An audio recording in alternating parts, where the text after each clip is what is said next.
If we decide to do this thing, we can do it successfully. And there's also no doubt in my mind that the whole world hangs in the balance.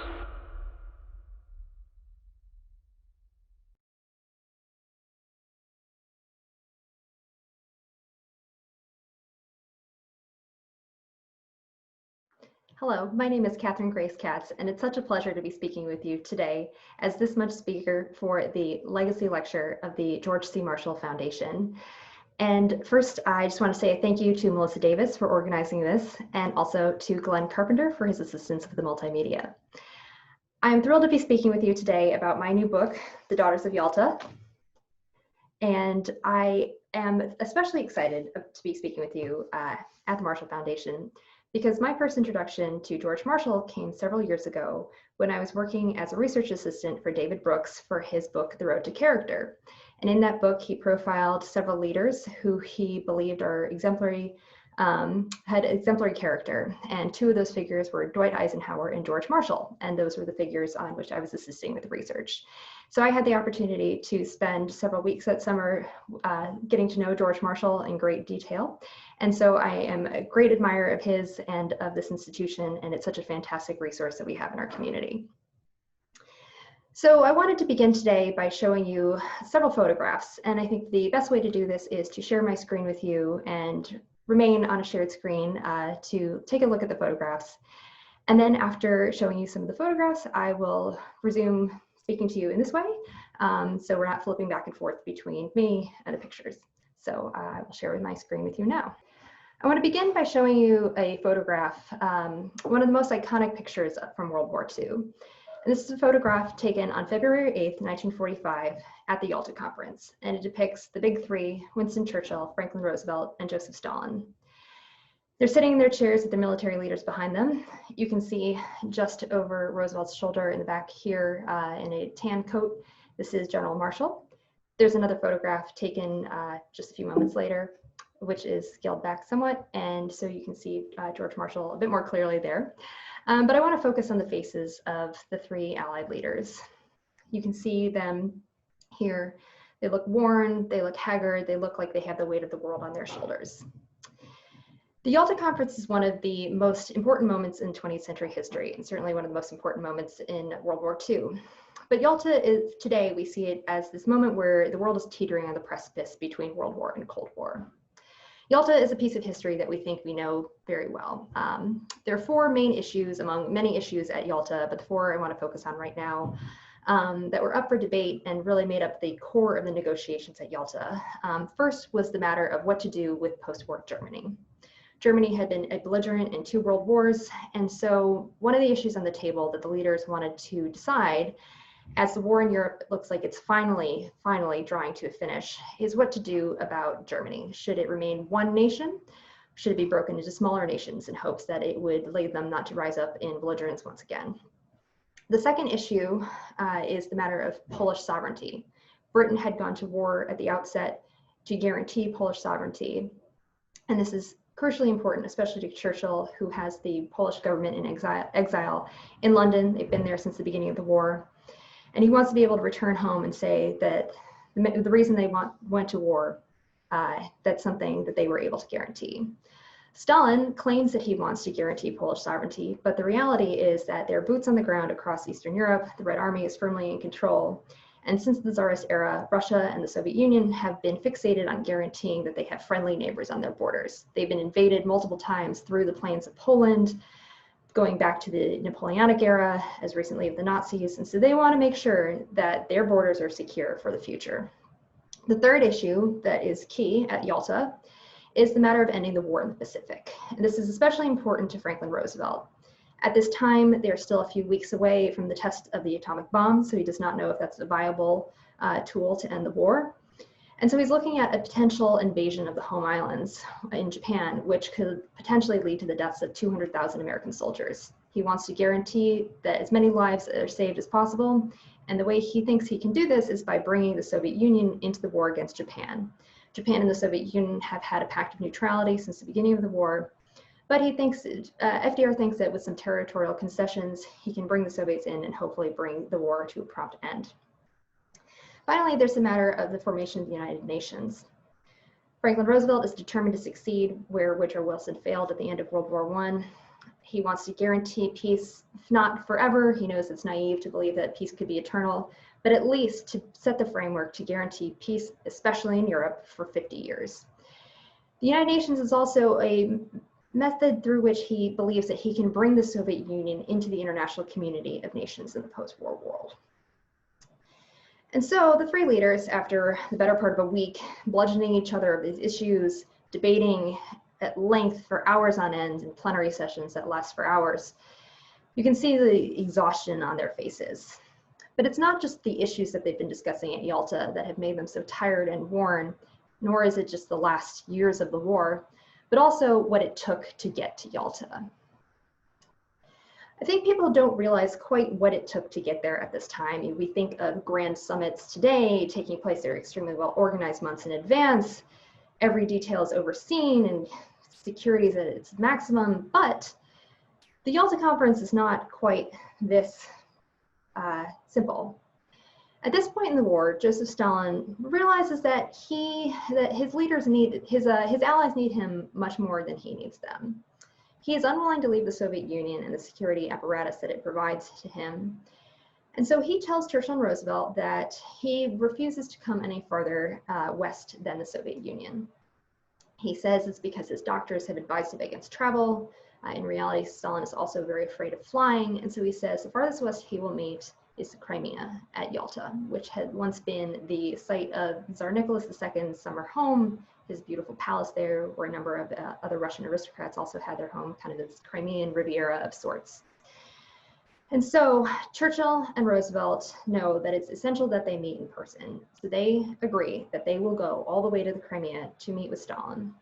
For Churchill, this means flying 1,300 miles, first to Malta, where he'll rendezvous with Roosevelt, who has to take almost a 2-week-long journey across the Atlantic Ocean, where there's still enemy submarines. It's a very, very dangerous journey. But they meet in Malta, which has prompted the apocryphal quip from Stalin, I said Yalta, not Malta. It's one of these lighter moments during the Yalta Conference. So Churchill and Roosevelt meet in Malta, where they will then fly the rest of the way to the Crimea. The flying there means flying over enemy-held territory where there's still anti-aircraft guns. And the fact of the matter is that it is extremely dangerous to get there, and not out of the realm of possibilities that someone could die on the way there, including Churchill or Roosevelt or any of the senior members of their wartime leadership. Once they arrive in the Crimea, the journey is not yet over. They have to land at an airfield at Saki, which is a 6-hour drive over battle-scarred roads and just devastation to get to Yalta. So they have to traverse switchbacks over mountains before finally, at the end of it, it seems like just the eternal day, it's a day that will never end, to finally arrive at Yalta. And once they arrive there, they're greeted by Lavaria Palace. This is where the conference sessions will take place. This is where the American delegation, including Roosevelt, will reside. The Soviets and the British are housed at 2 other villas nearby. And what they find there is a place that is very much like a character in the story of its own right. And the Crimea and Yalta and Lavaria Palace, they're really the embodiment of contradictions between extreme graciousness and splendor of the former Tsar's imperial palace here on this beautiful setting on the Black Sea, but also just extreme destruction and devastation that lie just beyond its grounds and really had lain within Lavaria Palace just days before they arrived. The Nazis had occupied Lavaria Palace during their time in the Crimea before the Soviets, just weeks before this, had finally pushed them out. And on their way out, they stripped Lavaria Palace of everything of value that they could find.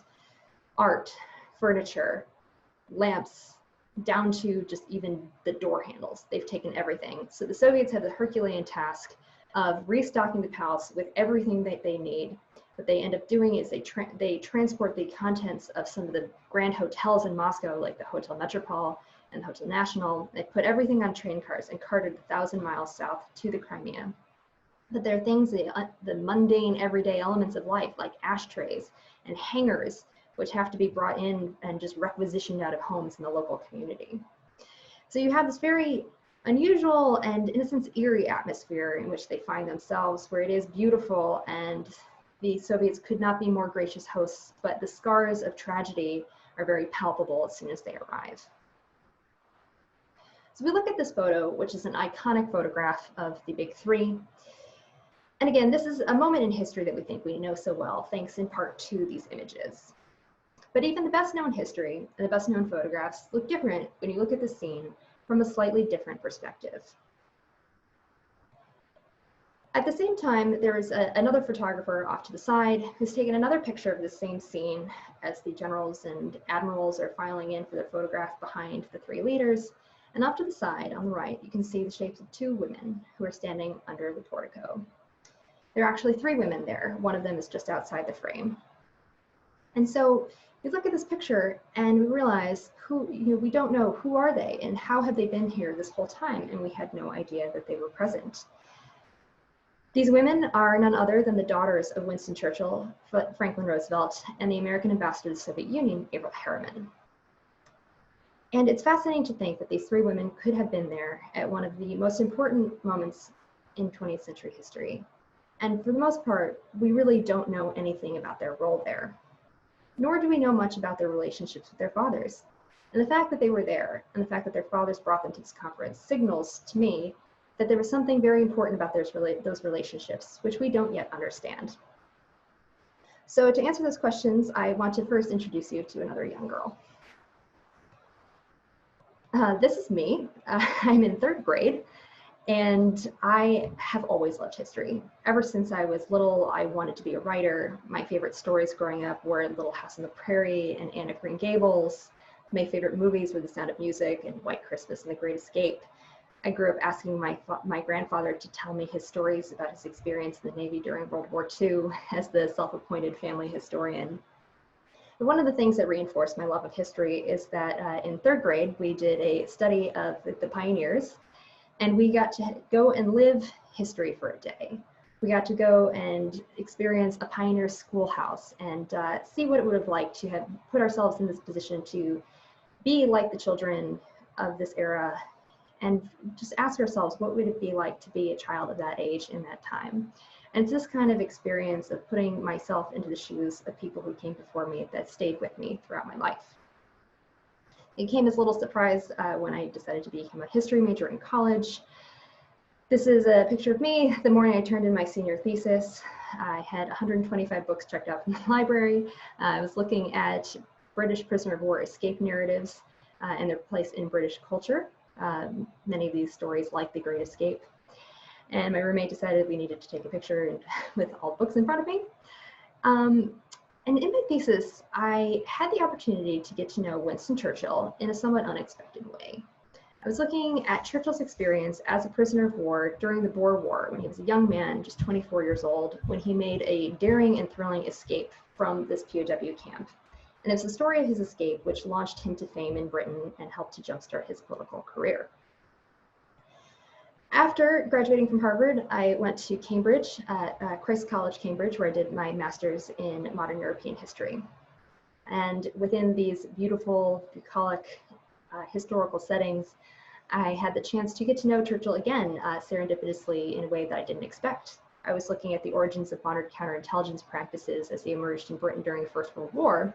And what I didn't know was that Winston Churchill, as Home Secretary at this period, had a very strong influence over the development of some of the practices that we use today.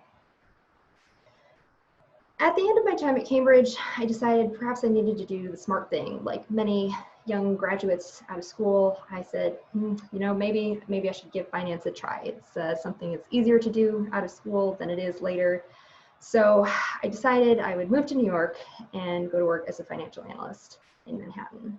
So I traded the beautiful surroundings of Cambridge for the hustle and bustle of New York City, where I worked in one of the skyscrapers in Manhattan as a financial analyst. But this is where fate again stepped in, because in the lobby of my office in Manhattan was a bookstore called Chartwell Booksellers. It was named after Winston Churchill's country home, and it was a bookstore that was devoted to books by and about Winston Churchill. This could probably only exist in New York. And so I found myself, when I'd go down to the lobby to get coffee, just needed a break from the Excel modeling, I would go into this bookstore. And before long, I got to know the owner quite well. It was unusual for a young female analyst to come into the store that often, but I missed being involved with history and talking to someone about the history that I had spent so much time researching over the last 2 years and really throughout my entire life as a student. And so after several months of going to the store, the owner said to me, "No, I should introduce you to the International Churchill Society. It's a group of scholars and professionals who want to encourage people to study history and Winston Churchill, and also to encourage young people to go into public service and public leadership, using Churchill as an example." But also involved in this organization were members of the Churchill family. And around that time, the International Churchill Society was hosting a dinner across the street from my office with Madeleine Albright. And so the owner said, "Let me introduce you to them. You should go over to the dinner. Maybe you can help out." And so off I went, not knowing what to expect. And it was at the conference, or at this dinner, that my life changed. I met the International Churchill Society and members of the Churchill family, and what I came to learn shortly thereafter was that the Churchill family was opening the papers of Winston Churchill's middle daughter, Sarah, to outside researchers for the first time, and they were interested in having someone write an article about them. I did not know much about Sarah Churchill at all, despite the fact that I had studied her father at great length. What I did know was what probably anybody who knows Sarah somewhat knows, and that is that she had been an actress, especially after the war. She starred in a movie opposite Fred Astaire in 1951 called Royal Wedding. But as I thought more about it, I realized I did know something about Sarah that was a little bit more unique. And I realized that every summer since I was a little girl, I had walked past a picture of Sarah Churchill on her wedding day. Every summer, my family travels to the cloister at Sea Island, Georgia, and there on the wall is this beautiful picture. She had eloped there in 1949 with her second husband. So I had seen this picture every year since I was little, and so I knew that I had to learn more about her. And what I quickly came to realize about Sarah, as I had the chance to read through her papers, was that she's so much more than people realize. Yes, she was an actress, but before that, she had had a remarkable experience during World War II, where she served as a member of the Women's Auxiliary Air Force, a part of the Royal Air Force, as an aerial intelligence reconnaissance officer. And she looked at photographs that had been taken from thousands of feet in the sky by pilots, which showed harbors and fields, and she learned to recognize ships by the types of shadows that they cast, or what fields had been trampled by livestock and what had been trampled by troop movements. She came to know the details of Allied operations extremely well during this time, and sometimes in even more detail than her father, much to his great amusement and also great pride. And he would brag about her and her success in the military, including to Eleanor Roosevelt, accidentally disclosing certain classified pieces of information, which Eleanor Roosevelt then repeated to the press. Sarah was briefly in trouble with her superiors when they asked her, "How did Mrs. Roosevelt know this?" She could only respond that her father was the one who had leaked it to the press. And so I came to learn more about Sarah during the war, and I was fascinated not only by her role as a WAF, but also the fact that she had traveled with her father as his chosen aide to both the Tehran and Yalta conferences, the big meetings of the three Allied leaders. I was fascinated by this, that of all the people Churchill could have taken to these meetings, he would choose his daughter. But as I came to learn more about this, I realized that Sarah was not the only daughter who was present at the Yalta Conference. Having recognized how valuable she was to her father at Tehran, both Franklin Roosevelt and Ambassador Harriman decided to bring their daughters with them to Yalta. I had studied Yalta on numerous occasions in school, but I had no idea that these women had been there. Kathleen Harriman quickly fascinated me. First, this is a picture of Sarah Churchill as a WAF. This is Kathleen Harriman. She's here with a horse, which was gifted to her by Joseph Stalin right at the end of the World War II. Kathleen Harriman was the youngest of the three women at Yalta at 27 years old, around the same age that I was when I started the research for this project. And again, thinking back to my time as a young girl in school, putting myself in the shoes of the characters or the people who had come before me in history, I was fascinated by her and this experience of being a woman my age at the forefront of history in the presence of people like Churchill and Stalin routinely, as if it was just a part of everyday life. Kathleen Harriman was the daughter of Averell Harriman, who would go on to become one of the wise men of the Cold War, the governor of New York, and a Democratic presidential candidate. But before that, he was the chairman of Union Pacific Railroad, founder of Brown Brothers Harriman, Newsweek magazine, Sun Valley, the ski resort. He's a fascinating figure in his own right, but his daughter was also remarkable. She was an Olympic-level skier. She was a crack shot, an expert equestrian. And during the war, in the early days of the war, she was also a war reporter in Blitz-torn London, where she had joined her father, who had become Roosevelt's Lend-Lease envoy before the United States entered the war. And it was there that she and her father became very close friends with the Churchill family.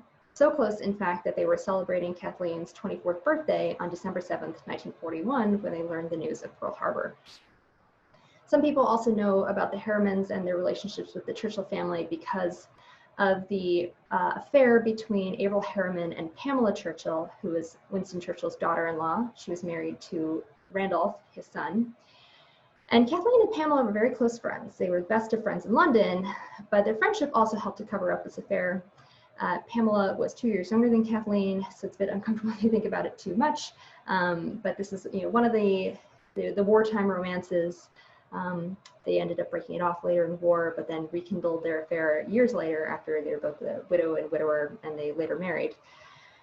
But Kathleen Harriman is fascinating for so many reasons beyond this, not only because of her work as a war reporter, but also because when her father became the ambassador to the Soviet Union in 1943, she decided to go with him. And she also decided to learn Russian because her father wouldn't have time to do so. And so she became fluent in Russian. She could translate for him at social events, and she really became the woman who had more access to Stalin in his inner circle than any other American woman in history. And I found this fascinating and shocked that people didn't know more about her. The third daughter was Anna Roosevelt. At 38, she was the oldest of the three women. She was also a mother of 3 children. You can see her here in a photograph with her family. Prior to the war, she had been an editor with her husband. They were the editors of the Seattle Post-Intelligencer, a paper in Seattle. But after her husband decided to join the Army, she moved home to the White House with her youngest son. Her other 2 children were in school.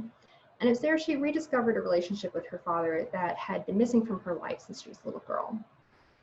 Anna was the oldest and the only daughter of Franklin and Eleanor. And when she was young, she and her father had the shared passion for the natural world and the outdoors, and they would spend long hours together riding through the fields and the forests around their home in Hyde Park. And Anna saw herself as becoming kind of the joint custodian of this land with her father when she grew up. But his diagnosis of polio and his paralysis when she was a young girl changed this relationship. And for many years, there was great distance between them. And so this chance to move into the White House and rediscover this relationship with her father she remembered from the time she was a little girl was precious to Anna. But after she arrived there, she realized that something about her father wasn't quite right and wasn't quite as she remembered. He was slow on the draw, not remembering small details, sometimes staring off into space with his mouth hanging open for long periods of time. It was just something that wasn't quite right. And so she insisted that he have a comprehensive medical examination. Her father hadn't really noticed anything was wrong with him. Her mother, Eleanor, was somewhat in denial that something had changed, but Anna was adamant that something was wrong, and indeed it was. A comprehensive examination revealed that he was dying of congestive heart failure. At the time, there was no treatment or no real cure for this, only treatment to help alleviate the symptoms and extend his life as long as possible.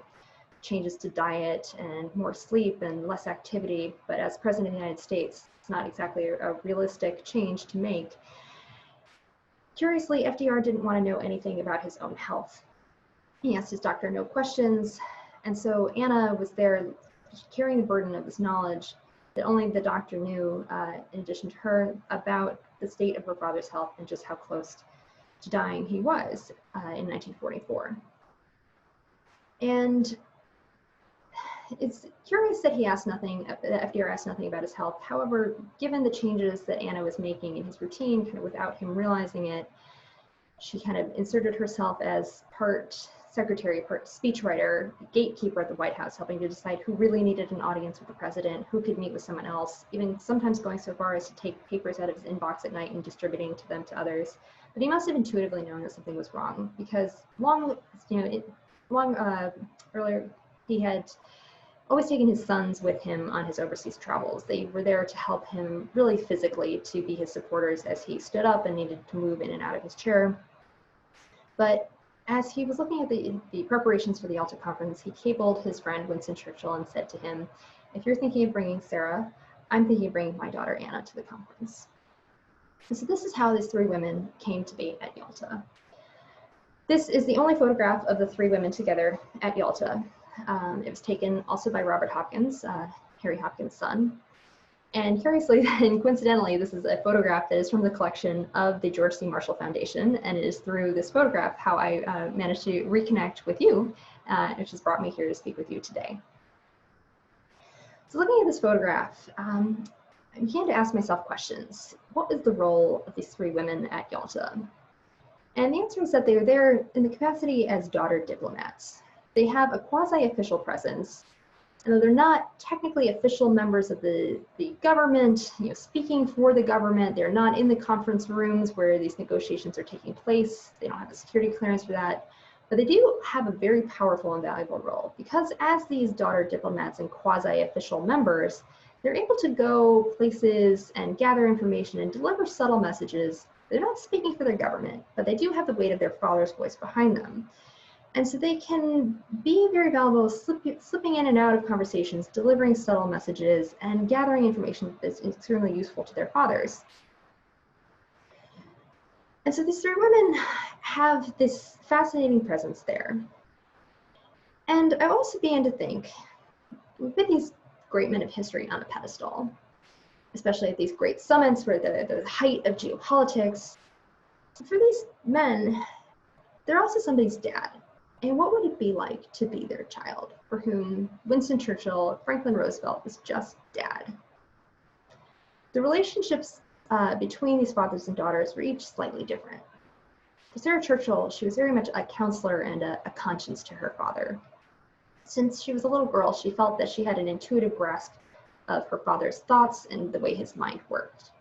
She'd spend long hours together with him as he was engaged in one of his favorite pastimes, bricklaying at his country home at Chartwell. This was something that relaxed him, and so Sarah would spend long hours with him as his helper. And with that experience as a little girl, she really truly did understand the way that his mind worked and the way that he processed his thoughts. And Sarah also had an astute grasp of politics herself. And I do believe that had she been born 10 years later, perhaps she could have been her father's political successor. Something that she would not have considered was possible at the time, but maybe 10 years later, there would have been a role for her, one that I think the world really would have benefited from. And so Sarah's there to help her father take his emotions and complex thoughts and opinions, which are sometimes, he's fueled with emotion at this time, looking at the end of the war, both with great hope, but also fear about the position of the British Empire and the fact that the relationship that he's long enjoyed with Roosevelt, which has been so warm, is feeling strained. Roosevelt seeming to be more willing to work with Stalin and to extend an olive branch to Stalin, and it's fraying the relationship between them. But Sarah's also there in a capacity as a family historian of sorts.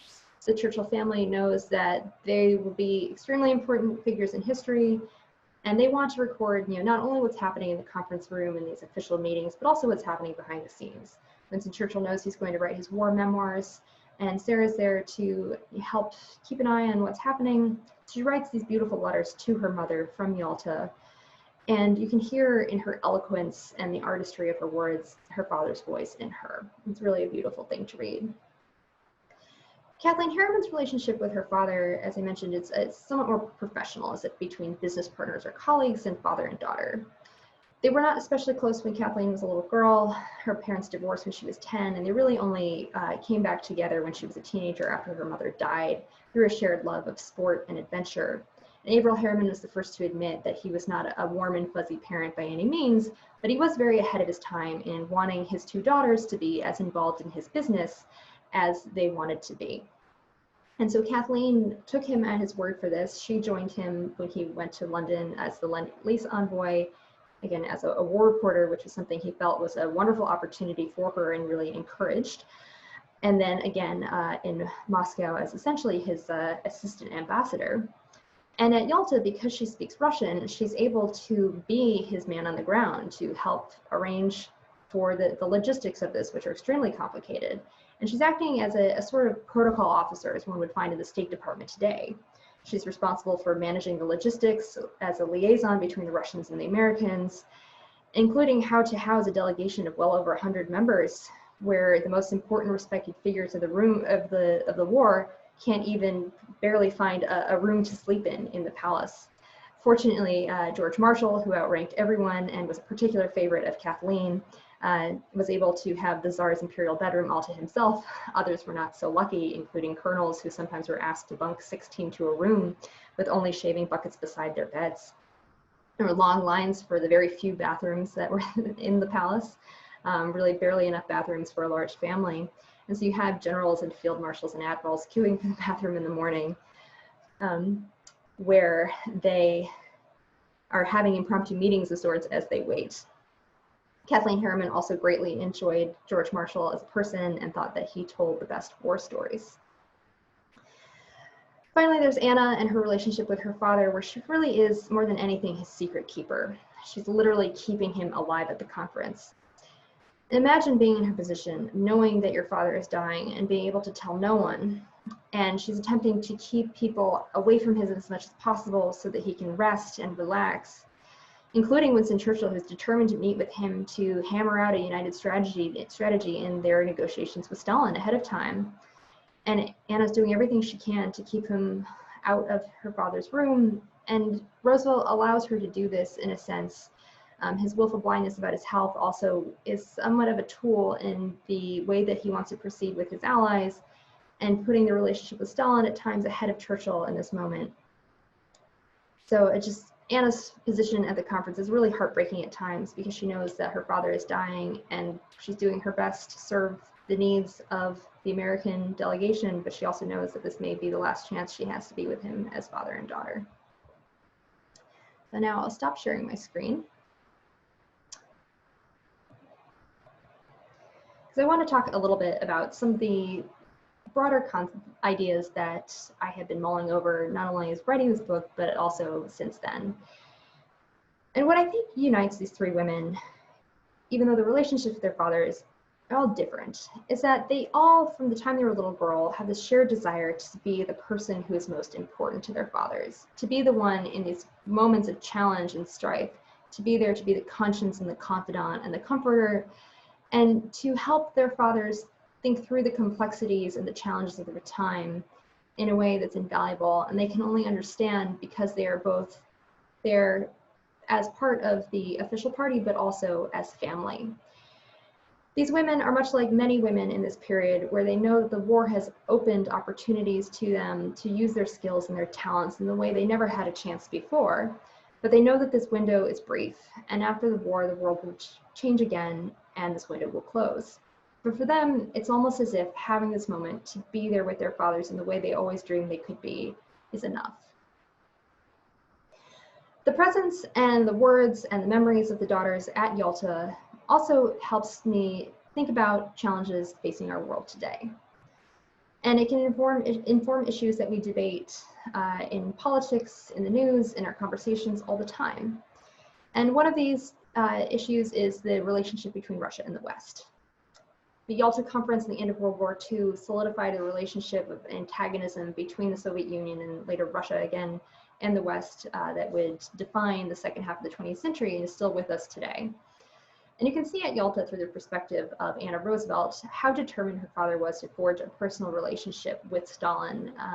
He believed that this would be the breakthrough in relations between America and the Soviet Union. And so he's trying to do everything he can to bring Stalin around personally. And unfortunately, as George Kennan expresses in a letter written to the Secretary of State, Edward Stettinius, just before Yalta, when he is reporting on some of the figures and personalities in the Soviet delegation that they can expect to meet, that they really have very little information about these Soviet leaders. They know some about Stalin, but anyone lower than Stalin, the information is scarce, it's questionable, and it really doesn't matter, because even if the Soviet leadership likes you personally, I do believe Stalin liked Roosevelt and respected him for the way that the American people embraced him and respected his leadership, and the way that he endured despite his paralysis. But even with this friendship, the Soviets are not going to act in a way that's contrary to their national interests. Since the Yalta Conference, the American presidents have pursued a similar strategy as recently as the Bush, Obama, and even the Trump administrations, albeit the latter in a different way, of trying to form this personal connection with the Russian leader. And as we've seen time and again, going back to FDR's experience with Stalin at Yalta, this is not something that's been successful.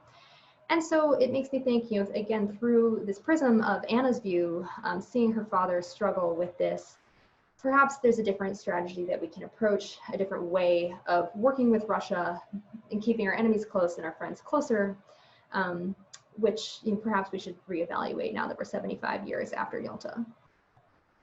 The other thing that comes to mind, was something I thought a lot about over the course of writing this book, was about the appropriate role for the unelected family members of an elected official, especially a president or prime minister, to have in their official public duties.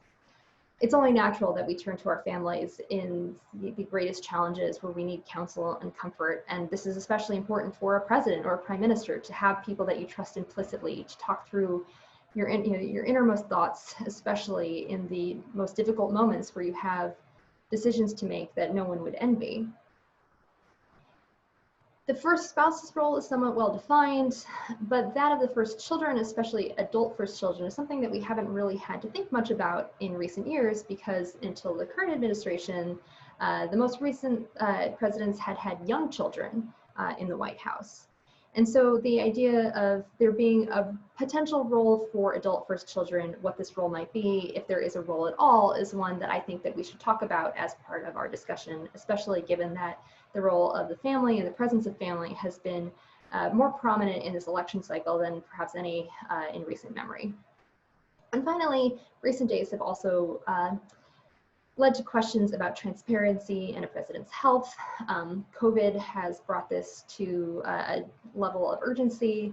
And it's interesting to think about the times in which we live now, and the president contracting COVID, and thinking back to Franklin Roosevelt and the fact that he was dying at the time of Yalta and made this Herculean effort to get to Yalta to continue to serve his country.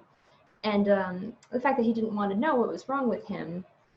And so perhaps thinking about it in the context of war, maybe that's a question that we come up with a different answer for than in a time of peace, but it is one that I think is worth thinking about. And again, that the perspective of these daughters can help us to consider in a different light. I think it goes without saying that we're living through extremely challenging times right now, but I do hope that in moments of adversity, we can look back at history and see not only challenge, but also hope. In the last century, we've endured war, depression, war again, the nuclear age. And while there's much in history that should give us pause, there's also much of which we can be proud. We can learn a lot about ourselves. Yes, of course, we still have a lot of work to do, but by looking back, we can also see how far we've come. Moments like those in which we're living today makes me think of remarks that Winston Churchill gave in 1940 on the occasion of Neville Chamberlain's death. He had a very controversial legacy towards the end of his life. His last years really riled by cries of appeasement and his attempts to work with Hitler to avoid war. And Winston Churchill recognized the difficult position that Neville Chamberlain had found himself in, and the fact that Chamberlain's legacy would be complex and not one that could be understood immediately within their times. And so he's addressing Parliament in 1940, and he says, "It's not given to human beings, happily for them, to essentially properly evaluate themselves within their own times. For otherwise life would be intolerable, to foresee or to predict to any large extent the unfolding of events. In one phase, men seem to have been right, in another, they seem to have been wrong. And then again, a few years later, when this perspective of time has lengthened, all stands in a different setting. There's a new proportion, there's another scale of values. History with its flickering lamp stumbles along the trail of the past, trying to reconstruct its scenes, to revive its echoes, and kindle with pale gleams the passion of former days. What is the worth of all this? The only guide to a man is his conscience. The only shield to his memory is the rectitude and sincerity of his actions. It is very imprudent to walk through life without this shield because we are so often mocked by the failure of our hopes and the upsetting of our calculations. But with this shield, however the fates may play, we may march always in the ranks of honor." And so I hope that by viewing the past through this new perspective of the daughters at Yalta, we may begin to illuminate the darker shadows of history even the seemingly well-trodden paths of history, and some of these moments and perspectives that have lain just out of view. And now, with this broader perspective, one that cuts across gender and generations, we can sharpen the picture of what happened then to move forward better together. Thank you very much for your time. I hope you enjoy the book.